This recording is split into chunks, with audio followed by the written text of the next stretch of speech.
নমস্কার বন্ধুরা, সকলকে শুভ রথযাত্রা এবং আজ তো উত্তরথ, তাই আমরাও আমাদের ছোট্ট একটি রথ তৈরি করে আমরা রথযাত্রা পালন করলাম। আমার ছেলে খুব আবদার করছিল যে মা একটা রথ করে দাও, রথ করে দাও। তাই এবার অযোধ্যা কত সুন্দর ছোট্ট দেখে একটা রথ করে দিয়েছি। আমরাও জগন্নাথ দেখতে রথযাত্রার জন্য বেরিয়ে পড়লাম এবং আমাদের বাড়ির রথ পূর্ণ করার পর এবার আমরা বেরিয়ে পড়লাম আমাদের মদনপুরের পক্ষ থেকে যে রথযাত্রা হয় সেই রথযাত্রার জন্য আমরা বেরিয়ে পড়লাম। যাত্রা মন্দির থেকে আমরা চলে যাবো যেভাবে যাই এরকম আনন্দ দেখুন। আপনারা দেখতে পাবেন যে মদনপুর মন্দির সবাই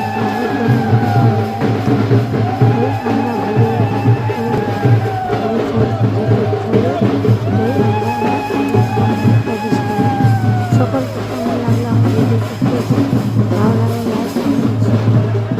আমরা যে পুজোটা নিয়ে করেছি সেই রকম ধন্যবাদ। নমস্কার।